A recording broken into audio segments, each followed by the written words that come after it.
Much it. So I just wanted to ask you a few questions and see how it went. I guess that's pretty much it. If that's okay. Yeah. Okay. Well, it's been a weird year and 1 month or whatever.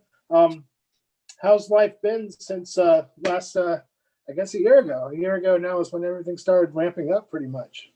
But I'm sure you had stuff planned that you had to have canceled and maybe stuff playing wise with the Descendents and maybe recording stuff. What had to be put aside last year as stuff unfolded, and what did you think about all this stuff as it was going on? Because that's been the obviously the main question I ask people first is how they're doing, and what are they doing to get by, or how are they dealing with it? How are you doing? Well, as far as Descendants go, I mean, all our shows were canceled, so that's because it's not fun, but also the obvious financial part of that. But other than that, like kind of from a work perspective, sort of the same, because we're kind of in the middle of working on a new record, and I'm really behind on my songs. Some of the guys have all their songs ready, and we've recorded them already, and I'm kind of lagging. I think maybe Carl's lagging a little bit too. So it's given me a chance to maybe catch up to the other guys as far as getting some songs completed. I have that problem where the chorus, usually like the chorus, the lyrics, the melody, chord progression, the rhythm, that chorus, it all comes to me all at once, and I can just hear it in my head like a finished record. Yeah. But then the verse might come that same day, or it might come 6 months from now, or it might never come. Right. And so I have like a lot of unfinished songs for that reason, because it's never been my way to sit down with the guitar and kind of craft things together. Usually these songs just come to me like boom. I know that sounds really cheesy to say that, but they just come like boom, like, wow, there it's done. And so then, but I only get one part. So I just been the time to focus on songwriting and just trying to be healthy, like a really good nutritional eating habits and good exercise habits every morning. And then also, there's some blasting room activity too for me. I've mixed a few records, and right at the start of COVID, we were just wrapping up Rise Against's new record. And so that kind of took us into April. Yeah.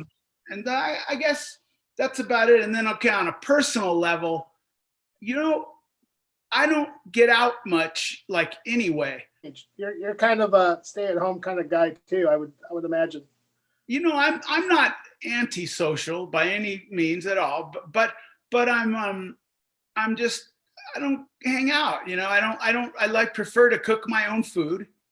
Yeah. I don't go. So that's the restaurant thing. I don't restaurants, and then I don't really like to hang out in a bar. I would be in a bar as if there was a band that I wanted to hear. And at 57, it's not like I'm going to shows 5 days a week the way we used to.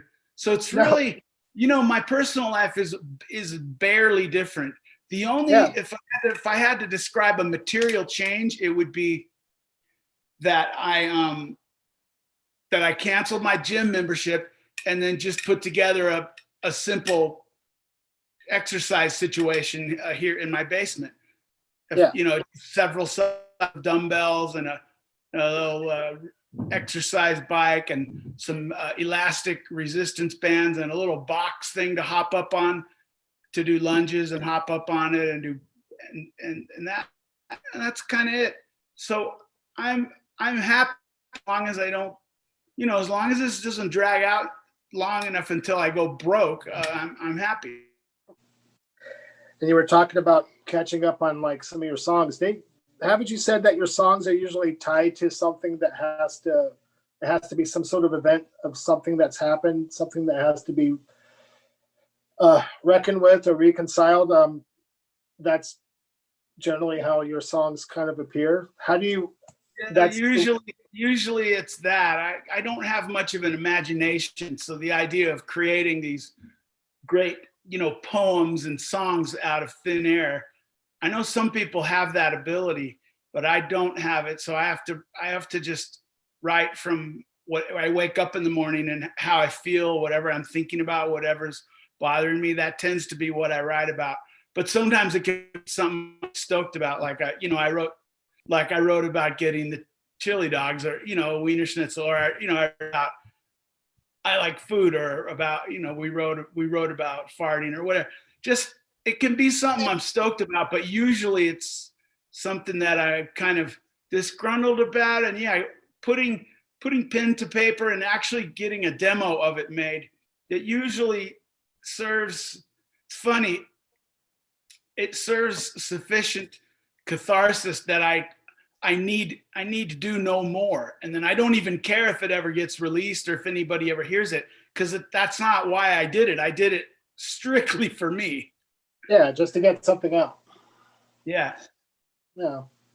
Do you? A lot of your songs, obviously, the non-fun songs are, throughout me listening to all of your songs and various things, like whether it's the Descendents or whether it's some of the All records, a lot of them are like really, pretty personal. And if they're based on things that have happened to you, you're kind of putting yourself out there. Do you ever flinch at that when you think about that, or are you? Because it's kind of, to me, because I'll put myself in some of the stuff I draw, and I'm okay with it as long as I never have to really spend a lot of time going back and like thinking about it. Thinking about something from like 20 years ago or even 10 years ago, something that happened, and I maybe talked about it, and then there's a small part of me that kind of goes, but I'm usually okay with it as long as I don't, if I don't really think too much about it.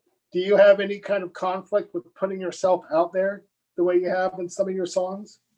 Well, since I've only ever done that, and I have never not done that, that's what normal is to me. Right.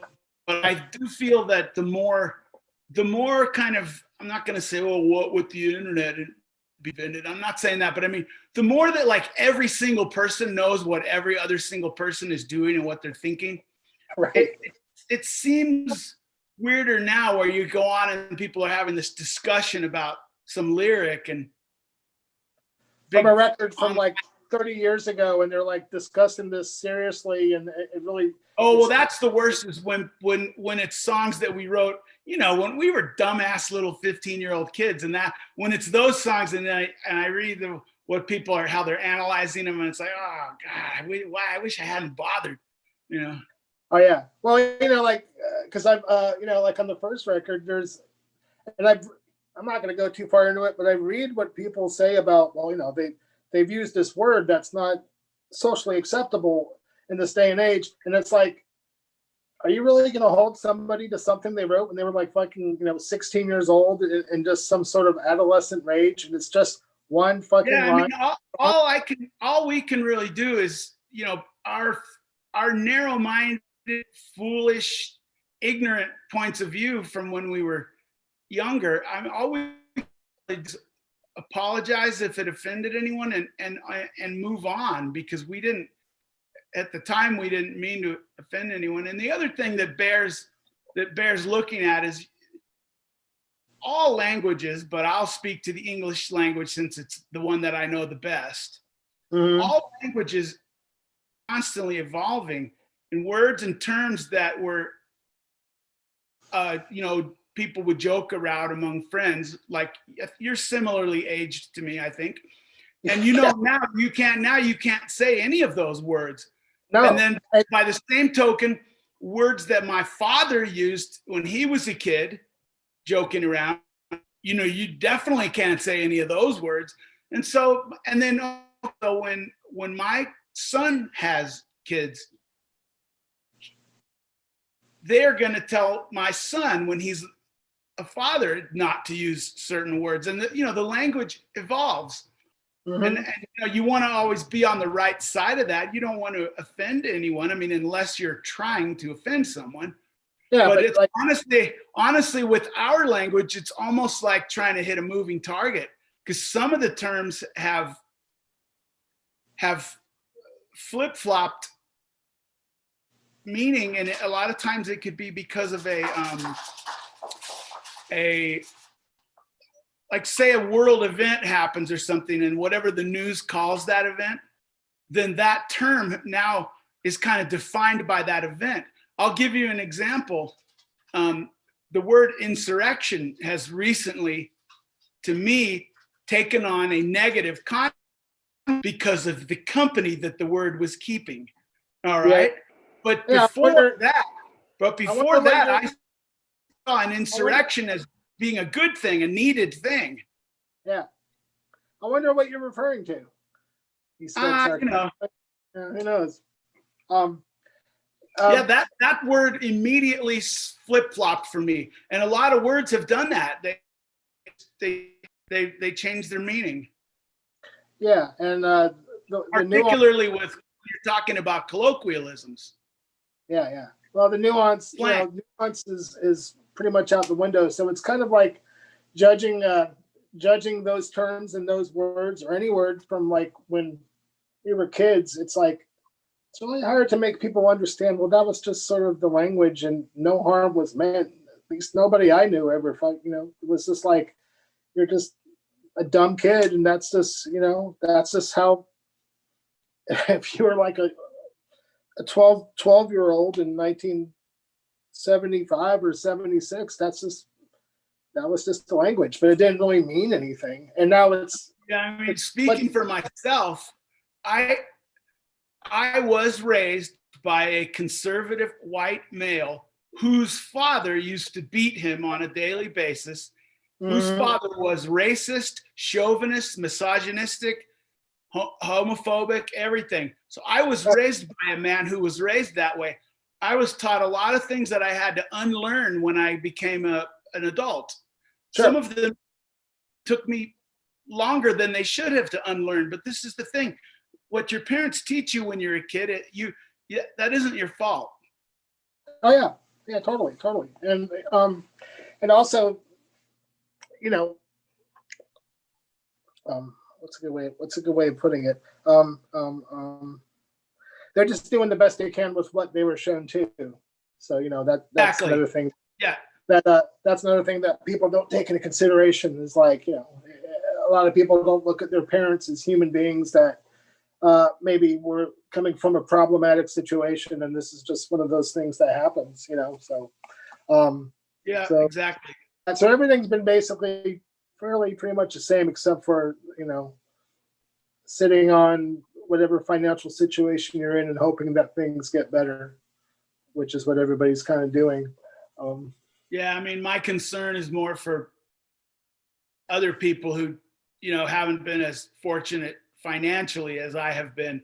I worry about how they're going to do. I mean, I could think of several businesses in town here that I don't know if they're going to survive this, that kind of thing. Yeah. Same here. This is like, I did okay last year. I did pretty good, actually. I thought for sure that, being that I'm sort of a freelance artist sort of person, that I would be, that would be it. Like, who's going to fucking want artwork in the middle of this? But as it turned out, I couldn't have been more wrong. So, Yeah, because people want more. They're holed up in their room, and they're probably like, hey, man, that Walsby drawing would look really good right there. Let's do that. Yeah. Like, or just, those various, like T-shirts through bifocal media. Like, it was very fortunate to have drawn 40 things before the pandemic started. I'll just say that. So, it wasn't quite so bad, I guess, for me, surprisingly so. But yeah, I definitely feel bad, because everything I do is basically tied up in like playing music and other people playing music. So, yeah, I feel bad for everybody too, Hey, wait, I got a question. Okay. Which of you guys invented the COC logo? That was this guy named Errol, this guy that lives here in Raleigh named Errol Engelbrecht. He's actually in the book Oh, too. okay. I He's figured the it had guy- to be like you were Wayne or Woody or Reed or you know, remember Wayne, right? Wayne Taylor, yeah. I saw him 6 months ago. Yeah, Oh, wow. He's still around. Yeah, he's still My around. favorite. God, that was so good. That was such a best hang of the whole tour. Always was the Raleigh hang. So great. Yeah. That was on the because I never actually saw you guys. I wasn't able to see you guys in the initial form. So when you guys got back together for the I Don't Want to Grow Up, you did that tour with Ray and Doug, and then you just sort of hooked up with. You came to Raleigh when I was in Raleigh, for whatever reason, and the record just came out, and then you played with COC and Ugly Americans, and that's when I Yeah, that was West Coast fun. guys. Yeah, then, we did about maybe 5 shows together. Right, you guys were like pretty close friends, and then Raspberry Koolaid and the muffin. That's very cool. Right, and then you guys played at CBGB's, and we all happened to be there, so we saw you at CBGB's, and then you guys followed us to Boston because COC played with this band, The Offenders from Texas. That was also the summer of '85. So in the space of 2 months, and back then 2 months is like, it might as well have been like 20 years. So it was like this action-packed summer. I wasn't even supposed to be on the East Coast, and that was my first time out there. So I was like, no, I'm not going home. So that was very exciting and fun. And I don't know why I brought that up. I think he brought up Wayne, I guess. Oh, I forgot where you're from. The COC skull. The COC skull. Yeah. I forgot where you're from originally. I'm from. I was born in Encino. Oh, Encino. Okay. And I grew up in Ventura County, and then I moved out here when I was 20 years old. And I was like a punk rock mail correspondence kind of person. So I knew a bunch of people from all around the country. And that's how I ended up here, and I'm still here. Pretty weird. I got my first Venom cassette from one of you guys. It had one Venom album on one side and one Venom album on the other side. Probably the first and the second Venom album. Welcome to Hell and Black Metal. That was probably it had Venom. It had a one Venom record on one side and then some other band's record. Because that was the first I had heard of that stuff. I was like, whoa. Oh, that stuff's frightening. Well, at the time it was frightening. It's still kind of cool though. That probably was Woodrow, I would think. I've always just loved something about when I think back of all the people's floors we slept on and all the little shows we played. I mean, the Raleigh scene is in the top 3 or for the U.S. probably for me.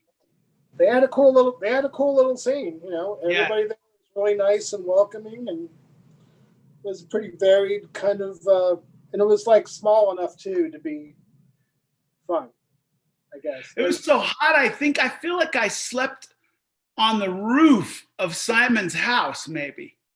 Yeah. That sounds Would I have done that? Would I have done that? Because we didn't want to stay inside because it was too hot. Yeah, probably. That first summer when I was out there, that was the first time I'd ever been in really like the humid South. I had never experienced that before, so that was fucking brutal. That summer was your first summer? My first summer on the East Coast. What was it like going across the country for the first time in your own band and your own sort of situation? Because I remember it was like the shows I saw you guys play were really well attended and people were going nuts, but I've learned since that some of the other shows were a little less attended, but overall it was a great adventure sort of thing. Well, it was, Chris Sherry wants to talk to me, but I told him I was doing an interview with you and that you said hi. Hi, Chris. Yeah, it was scary. Kind of take the training wheels off, because in Black Flag I had the wisdom and experience of Chuck and Greg. You know, they knew what to do in different circumstances. They knew to handle things. And then once with Descendents, that first tour, I was kind of like, no one in that band or crew had ever toured before other than me. Yeah. So it was kind of, I was like, okay, am I leading the lemmings off the cliff here or whatever, or what? How's this gonna go? And you know, that first tour we had some, horribly attended shows, like under 5 people, right? Yeah. And then, but also some pretty good ones where there was, say, maybe close to 1,000 people. But so there was a lot of ups and downs, and then we had that old used Ford van to worry about, to nurse and to baby. So it was all a learning experience. It's funny, you look back on those little adventures, and those are the good memories. It almost seems like the worst the thing was when you were doing it, the better memory it gives you.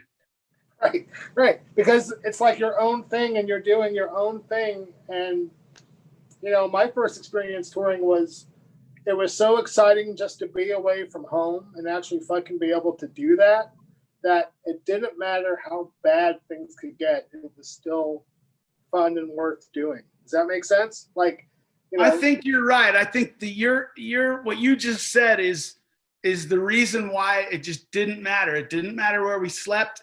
It didn't matter if we ran out of gas. It didn't matter if we had to borrow money from someone to fix our tire. It just didn't matter. Is it true that you went and saw Kiss at Magic Mountain when they filmed that movie, Kiss Meets the Phantom of the Park? In the movie, because I was riding a goldenrod shirt on, so maybe a little more orange than what you have. Right. Yeah, you can find me if you look. I'm in the movie because we won tickets on the radio. I mean, I'm not in the movie, but I mean, I'm in the audience, right in the front. Right. Did they actually play songs over and over? Was it an actual? Oh, they played songs over and over. I watched them play Love Gun and I Stole Your Love like fucking 50 times. And a lot of times it was only the one person that they were filming. So it'd be like piped in music and like just Paul and Peter, since Gene and Ace weren't in the frame. Right. Or piped in music and they're playing along and like just Peter. Or piped in music and like just Ace. But the first thing they did though is they played a full Kiss concert proper with no like movie filming shenanigans going on. But then after that, the filming went on for just hours and hours and hours. Yeah. Did you end up watching it when it debuted on television? You know, I don't actually know why, but I never watched the movie. But my buddy who won the tickets, he and I recently reconnected, and he sent me a little markers on the Blu-ray where you can see he and I. He's like, I'm going to tell you where the markers are. You have to at least watch those parts where it's me and you. Because, I mean, he and I, we were 14 when he won the tickets. It was so cool. He's still like, when he sends me a Christmas card, envelope, he still makes his S's with the lightning bolt S's. Kiss were like, you know, they were like the big gateway band for me, at least, you know, like, sure. I liked music before that, but it was mainly like Jackson 5 and just listening to the radio, and I bought a few K-Tel records. And I remember being really shocked when I realized that Casey from Casey and the Sunshine Band was a sort of more of a white Cuban guy than I just assumed he was a black guy. I wasn't, you know, and I was like, are they allowed to do that? You know, is that, I remember seeing David Bowie on Soul Train around the same time and just going like, this guy is like the biggest freak I have ever seen in my life. And he's on Soul Train. Is that allowed? Are they allowed? I remember seeing Alice Cooper on either the Midnight Special or Don Kirshner's rock concert. did that guillotine trick and everything, you know. And having your mind blown, like, holy shit, what is that? You know. Well, that's pre-punk rock stuff, the Kiss world. But I did want to ask you a little bit about the Milo Goes to College, because when I listened to that, and I still listen to it, I just think back about you were like 18 years old, 17 years old.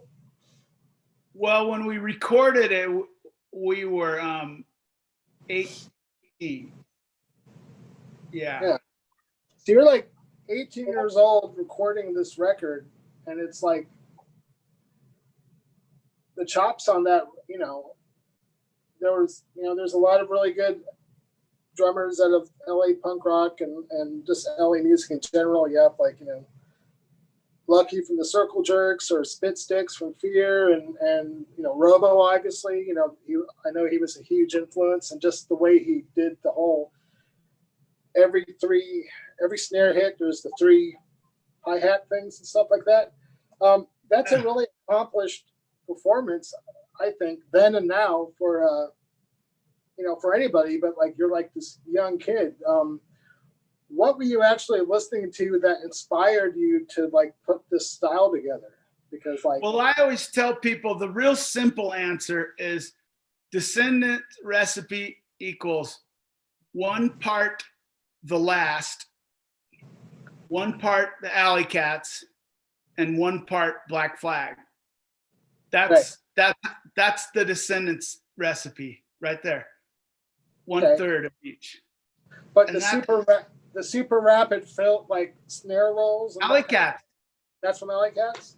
Yeah, and also, you know, if you listen to Manny Moe and Jack by the Dickies, listen to the bridge. Oh yeah. It's tires you want, they've got a lot for you. Firestones are ready. That's a whole roll during the whole song section, just like I do on My Edge, and that came out before it. Right. Yeah. And then there was also the Ruts too. The Ruts had that you know, that, like, but really for me it was the Alley Cats, because I wasn't listening to the Ruts back then, but Tony was. Right. Okay. Interesting. The other thing I really loved the production on that record. I really like all those early productions that Spot did. Yeah, me too. I think it was awesome that he was there to like record all that stuff.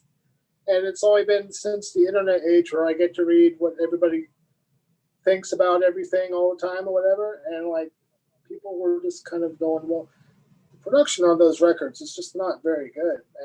And I totally disagree. I think everything he did for those early records, including your record, like the Meat Puppets record and Saccharine Trust and Black Flag, of course. I don't know. I don't understand how people could be that judgmental about it, because it was like lucky. It's really fortunate that there was someone there to actually record all that music, and I think he did a really good job, especially the first record. And as a someone that's a producer and engineer now, I mean, do you think the same way about like his work on those records? And I mean, like I do. I think that Milo Goes to College in particular it's a fluke of how well everything came together, how well the playing came together, the songwriting, and Spot's beautiful engineering. I just think it's one of those things where everything aligns just the right way. To me, that Germs record is like that too. The Germs album, because I mean, you've seen the Germs live, like, you know, they couldn't play their way out of a paper bag. But that record is like, they sound like the best punk rock band in the world ever, period. Yeah, that's a great record. And like, they play really good on it. The production's really good. It's real kind of brittle sounding, and his lyrics are real peerless. And you watch just, you know, the Decline movie, and he's, and they're just like, you know, but yeah, I agree. That record's really good. Yeah, I think Spot had a few records that were just like magical. Another one I think is Up on the Sun by the Meat Puppets. Yeah, Up on the Sun's really. I like what else do I forget the Husker Du, the album title, but maybe the first Husker album that Spot did. Everything Falls Apart. That's really good too. Everything Falls Apart. Then Metal Circus, and Is that the first song Spot did? Yeah, that they released that on Reflex Records. It's like a but Spot recorded it. Yeah, I believe so. Who did the one with Diane on it? Metal Circus. That was Spot too. Yeah, those are. I love the way those sound, and I love Pagan Icons by Saccharine Trust. I love Pagan Icons. The only problem is it's too short. It's like it really is. Oh boy, yeah. Spot was really got in there and documented a whole period in time in the South Bay punk bands and other bands. I remember the night we recorded the Fat EP, he was also, let me think about this. When we came in late, like at midnight, the Chiefs were just finishing up. And I always loved the way those Chiefs records sound. Right. They had they only had like a couple 7-inches, I think, maybe one. Yeah, I really love those Chiefs songs. Yeah, they're really good. Yeah. I think all that stuff is good. I think the sound on My War and on Slip It In are great sounding records, but I'm not a big fan of the like kind of slow down version of Black Flag. That's just not my sort of thing. But I love the sound of those records a lot. Yeah. Like the My War record, you had more to do with maybe having a hand in how Slip It In sounded, perhaps, because that's my favorite sounding. Not really. No, not really. I could have leaned over and gestured at a couple times or something just to be annoying, but no, that's all Spot. Right. And My War, is that the same thing? Because it sounds like somebody poured. Yeah, no, I had nothing to do with how those sound. Right. Other than that, I played drums. Yeah. And the production is just like, I remember getting it when it first came out and liking it instantly, but and then I had to realize from what other people had to say about it that people didn't like it. And I was like, really? I think this is really tremendous. And it sounded like. I think My War has a few of Black Flag's high moments on it, but also a lot. Swingin' Man. Yeah. Swingin' Man is and Nothing Left Inside. To me, those are high points in Black Flag, but I mean the album at large to me does not stand up to the first 4 years. Yeah, sure. Nothing stands up to the first 4 years, or like also Damaged and Everything Went Black. Right. And when I had talked to you, when I actually interviewed you for my book, I definitely brought up side 2 of the TV Party single because I'm not really a big fan of TV Party, really, ultimately, and that version, the sort of hard rock version of a TV Party with the male playing. Oh, you flip the side, and you got those 2 songs. I've Got to Run in My Rules, and those are like high points. Yeah, that was the last glimpse of the old Black Flag, and that's because you notice I'm doing the robo on those. Yeah, you're doing and then I never really realized it, but Greg didn't care for the robo.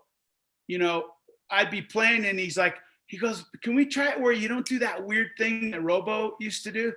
And I'm like, oh yeah, you mean the beat that finds your band? Oh yeah, I'll just leave that out. Yeah, but so that I've got to run in My Rules. Those are like the last little glimpse of that version of the band. Right. And then you just sort of approximated what he wanted and what the band needed for your reign. And I know that I have talked to you before about it. You sort of have mixed feelings about not liking the general direction, but liking doing it.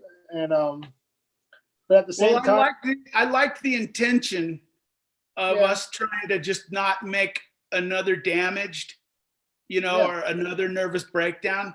I like the intention that Greg was constantly moving. He was constantly moving, and he didn't give a fuck what anybody thought. And I like that a lot. And some of our attempts at growth were really great, like Swingin' Man, like Nothing Left Inside, like the song My War. But a lot of them were kind of failures, I thought, too. But I think that's the nature of it. When an artist tries to expand or grow, you have growing pains. Sometimes the album is almost more like a lily pad to get to like the next spot they need to go to. Sure. What are your feelings about, since I'm geeking out about Slipping In, what are your thoughts about the songs, the instrumental Obliteration, which fucking blew my mind when I first saw you guys. I love Obliteration. I thought that was us doing something that no one else had done, which was like a direct hybrid of Sabbath and King Crimson Red. I mean, no. I wouldn't have thought that at the time because I never heard King Crimson Red, but that's pretty much that's true on the money. The song "The Bars," Chuck's song, I think that's a really good song. Still that one's really cool. Like a shit ton of energy, like a locomotive on that one. Yeah, I like that one. Right, and we'll move away from the Black Flag questions. But I do got a couple more. How do you view Loose Nut In My Head? Because In My Head has some of like the most kind of daring sort of stuff, actually. As far as Loose Nut, I don't like much of it. I can't really. I don't put that on and listen to it in my car or something. In My Head, I mean, the titles are all weird and they're not. It's hard to remember what the song titles are. But In My Head, I think was an example of us really trying to kind of do something that was distinctly different. You know, particularly if you're viewing it through the lens of the punk rock scene. Yeah, I liked what we were trying to do. The mix of that record is atrocious. So it's. Did you guys record? Where'd you guys track that stuff at? Was that done at We tracked all that. We tracked Loose Nut, and we tracked all of it.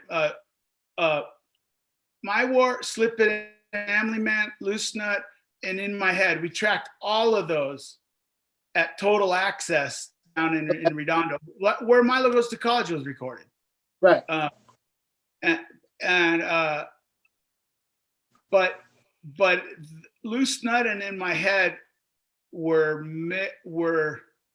Loose Nut was mixed, but the engineer on My War and Slip It In was Spot, okay, but the engineer on Loose Nut and In My Head was David Tarling, who oddly was the engineer on the Nervous Breakdown 7-inch. Right. But he had since fell under the spell of the kind of 80s hair metal sound with all that gated reverb on the snare and all that, and the flanger on the guitar. And so those records kind of sound weird the same way Grow Up. See, David Tarling engineered Grow Up, and it has that same weird sound to it. Where Ray's guitar is like way over here. Yeah, I don't know. It's just a big mess. I'm not real keen usually when bands remix things, but I wouldn't mind remixing Grow Up just to maybe where people could hear the songs in a more realistic way. Right. And you did that record really quick too. I remember. We did that record really quick, yeah. Yeah. So, well, thanks for indulging in my Black Flag questions. I appreciate it. I want to ask about, or make a statement first and see what you think. Or the one thing I definitely always appreciated about how, whether it was Descendents or all, you know, the group of the three of you, you know, used Stefan and Carl and whoever was singing, whether it was Milo for the Descendents or Dave, Scott, and Chad for all, is that all the lyrics just kind of reflect, you're not trying to, the concerns that you have kind of grow as a human being grows. Like no one's trying to act like they're 20 years old forever with a mohawk forever. Or does that make sense? Like when these concerns come up and, you know, somebody has to write lyrics and make a story out of something or something relatable, I noticed that the concerns age with the person singing the song or writing the song. And that's Yeah, well, I mean, it wouldn't be real otherwise. It would be phony. Like if I was still writing a song about teenage girls, that would be fake because I'm not interested in teenage girls. If your old art doesn't embarrass you, then you're not really growing as a person. Yeah, well, that's what I mean. Where like I feel like I can, I'm okay with it, all of it, or whatever. But as long as I don't have to spend time dwelling on it or having, I mean, I'm not interesting enough for people to hold me to something I did or said 30 years ago. So I'm good. You know, nothing's going to be debated. Some songs are weird that way. So like One More Day, that one's weird. That one's weird for me because still, like every time I it live and I see people singing the words and I can look in their eyes and it makes me think about my father and all that. Like I can't really, it hasn't been relegated to just, oh, that's just a song that we play. It's still like tender nerves, you know. Even after all these years, Scary Sad is that way for me too. It's tender nerves.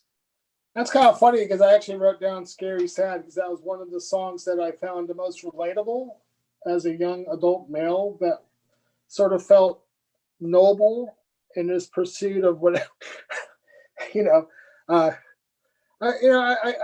took a lot of stock and stuff like that, but, you know, I made all the same mistakes that any young person would make because, you know, just because you have these ideals and whatever, that doesn't mean if you don't have any life experience that you're not going to make all those same mistakes or get into those same situations. That was written about a real person, obviously, somebody you knew. Yes. Yeah. Yeah, that was written about, you know, my kind of long-term on again, off again girlfriend back then. You know, like a lot of those songs were written about her, about, you know, Serena. Okay. Yeah. Make Believe, that's one of my favorite songs lyrically that you've done. That's like a brutal song, man. And I remember like oh yeah, that's Tender Nerves. Yeah, that's still Tender Nerves. Well, I mean, that's like if you're alive, eventually you're going to be in that situation, and the way it's just put out there is so unflinching and just so like, well, that's you know, I don't know. There's something about that song in particular that just really got to me. Do people come up to you and like talk about these songs with you and say, "Oh, this really, you know, I really relate to this," and you totally describe what you're singing in the song, what your lyrics are? I'm sure they do, obviously. Well, like with some of them, yeah, with Scary Sad and with like Spineless and Scarlet Red, and you know, maybe Bikeage, or, you know, some of them they do more than others. But with the world of Make Believe, for some reason, like, you know, nobody was paying attention to us when those albums came out. So a lot of people haven't heard that, you know, that could arguably be, I mean, not that it's my place to judge, but that could arguably be one of my better lyrics. Oh, I think so. I think that's like probably out of all the songs, that's the most like sort of because that really just really describes that helplessness and finality of a situation like that. Everybody's been in that situation at least once, unfortunately, you know. So that song, particularly, that's the thing about it is when you write from your genuine perspective, it's odds are pretty good that somebody listening, you know, they may have been in that same exact spot. Yeah, definitely. And I'm gonna bring up this other song and say that this is something that also was an experience I had, but the Birthday I Owe You song. Well, I was a part of that, you know, and that's one of those weird situations that you look back on and go, I wonder if that affected me. You know, do I? Yeah, that's an interesting. case study in how sometimes one's immediate feelings are not in line with one's long-term belief system. And Sure. so my long-term belief system is, of course, I think that abortion should be legal and should be okay, and it should be the woman's choice, to do that and everything, of course. But at the Right. same time, when that happened, I know it didn't happen to me, but when it happened and I was involved in it, it made me sick, and I felt horrible for a long time. So that's a case where your term feelings don't always. Sometimes they have to take it on the chin in order that your long belief system, can sort of sit back and go, well, just you give it time, you'll figure it out. Yeah, it took me a while to figure that out. I think I reacted way later. Sometimes when things happen to me, I don't really have the emotional. Maybe I'm not quite as in touch with my feelings as I would like to be. So I have to sit on something and think about it, and then eventually I'll come to some conclusion about it. And for that situation, it was way later in the game where I just went, "Fuck, that really happened." I remember when we were recording that, and John Hampton, down in Memphis at Ardent Recording, and I remember he shut the tape off and he goes, "Really, we're gonna go here?" And I'm like, "Yeah." And he goes, "Man, you just don't hold anything back, do you?" And I'm like, "I don't really. This is the only way I know how to write." Right. Well, what about that song? Another relatable song was "She Loves Me" from Everything Sucks. Is that described like a mindset that you had? Oh yeah, that I guess I feel like I should have made a better song out of that. Oh, that's a great song. That's a But wonderful song. but yeah, that was, I guess, when you realize that someone's investment into the relationship is on a bigger, deeper level than what yours is, and that gives you comfort and security, but it also makes you feel trapped. And that's why the chorus is kind of the same thing but in a major key, and then the verse is sort of the same thing but in a minor key. So the song kind of like Jekyll Hyde, Jekyll Hyde, Jekyll Hyde. Yeah, there's this like sunny part, and then it goes into the rest of it, and it's like far darker.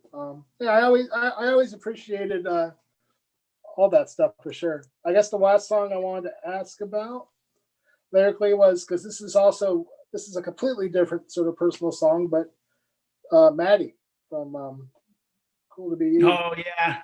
Yeah. I mean that is a very personal song, but that comes from a completely different place.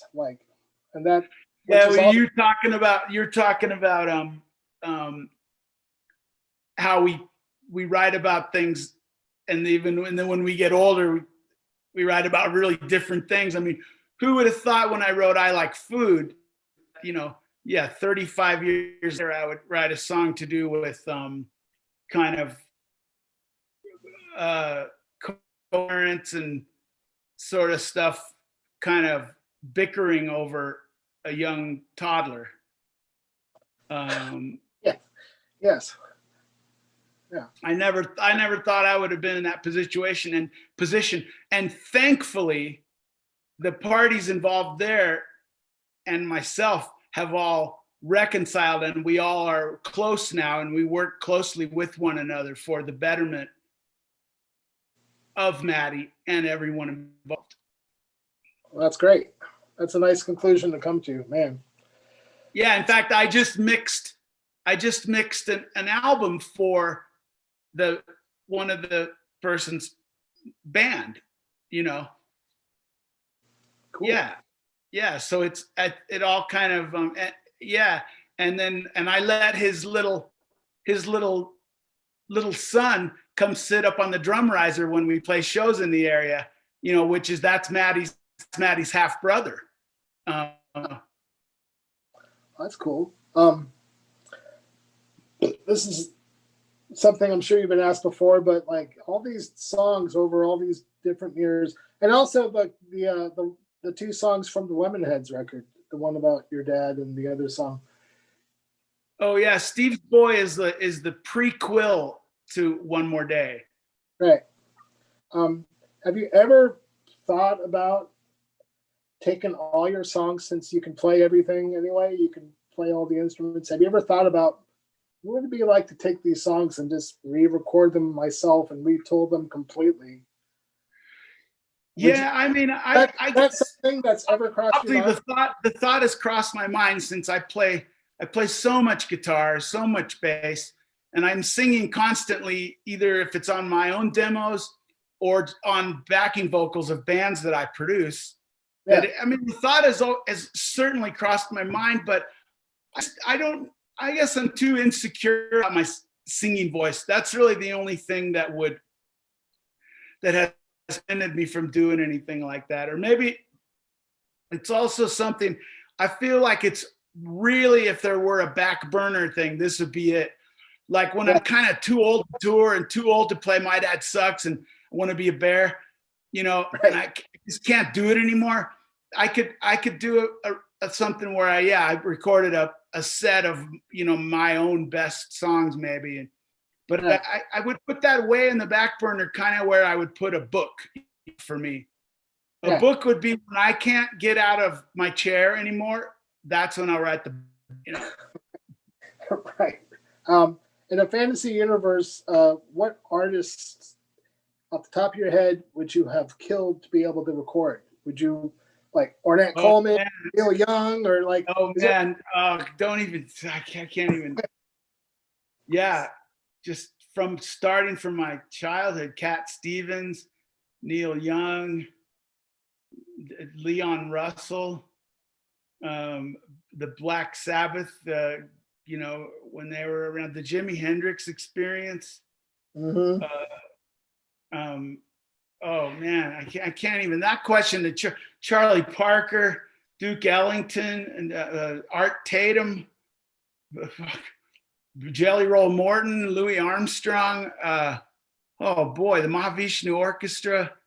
But then even on the other side of it, like the Menzingers or Title Fight, or I'd love to record either one of those bands. Mm-hmm. Newer bands.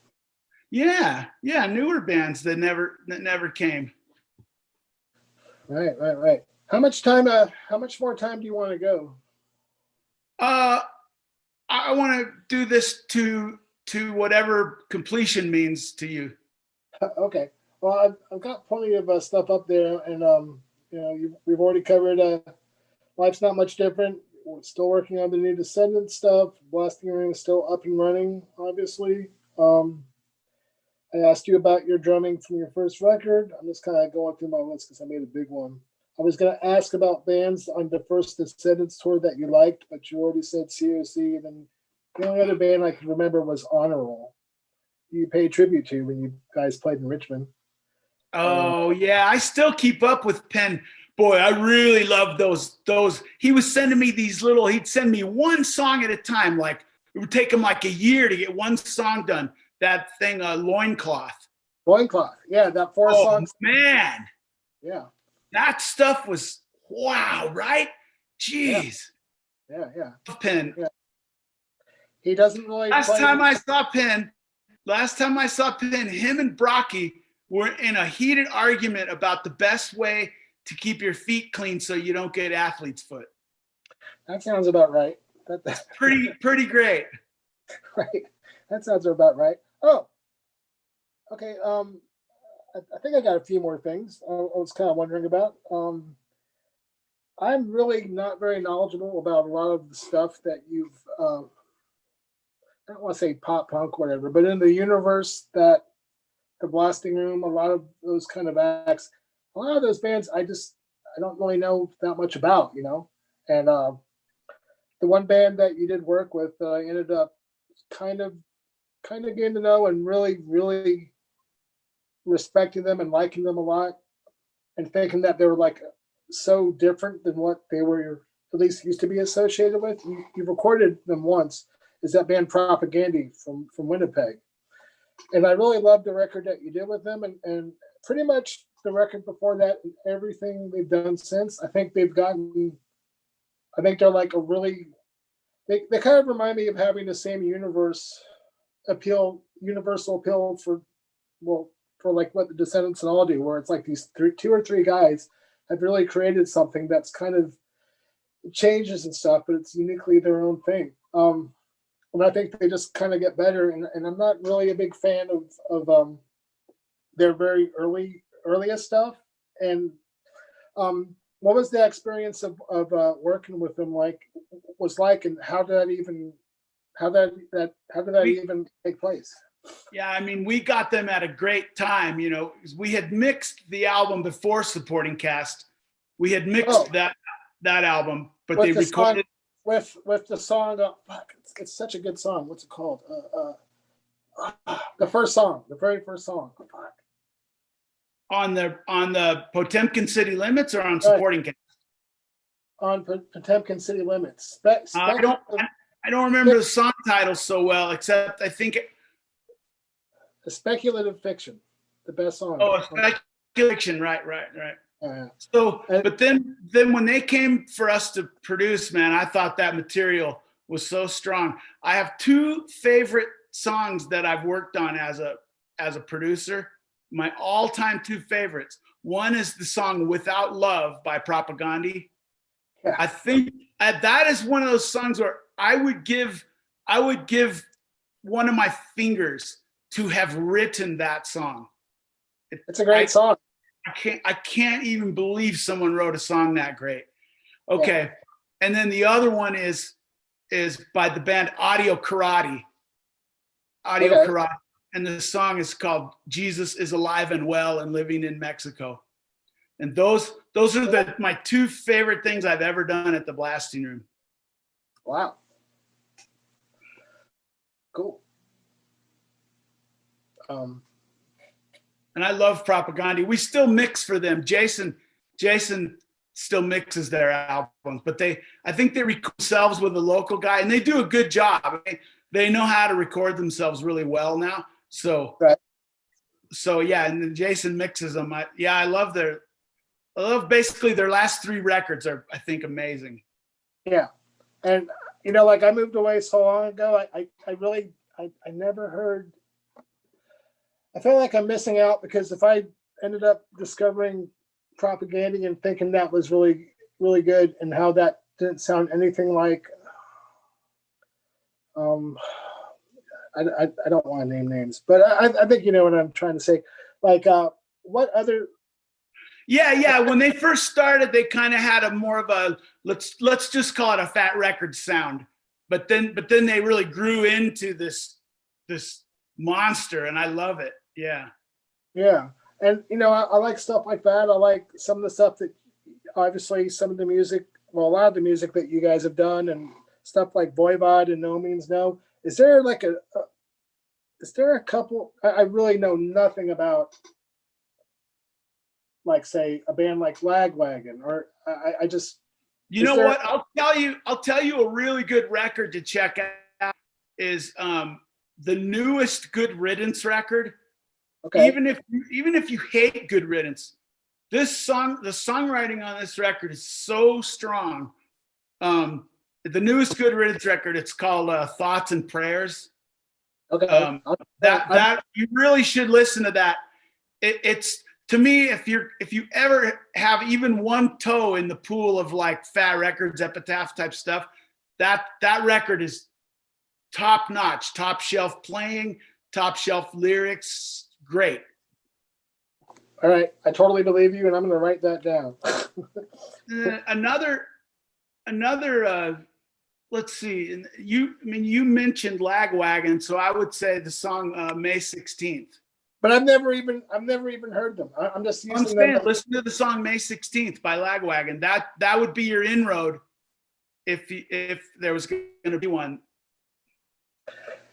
Part of my attitude about all that is my unfounded attitude is that I moved away before any of that stuff happened. So I was still used to like Well, I've already heard the Descendents. I mean, in my youthful. Well, for people that lived through like the late 70s, early 80s punk movement, yeah, then the 90s punk movement, I think a lot of us were underwhelmed by it. But that's natural part of getting old. That stuff that we heard when we were teenagers, that had that impact on us. And when we listen to things now, it's very rare that it can have that same impact on us, even though it could be quite wonderful. Yeah, like Propaganda had that impact on me. Like I cared about I like the conviction of the things they talk about lyrically. I think musically they're top notch. They obviously know what they're doing, so they, you know, it's been a while since I've been invested in like a. Well, they're not even young. I can't even say that because they're not too. Oh, far you know who you? Oh, hey, you know who you should check out is a band called Wilhelm Scream. I've heard you talking about them. Check out the album. I think the best songwriting is either on print. I'm trying if I can name one song that would get you into them. Why don't you listen to the Wilhelm Scream album called Mute Print? Mute Print. Okay. Yeah. Because obviously you know more, way more than I do. Well, I'm trying to cut through the you know, stuff that I think you might not like, but on the other hand, who knows? But I mean, those things I've just mentioned, Propaganda, Wilhelm Scream, Good Riddance, Karate, those are the things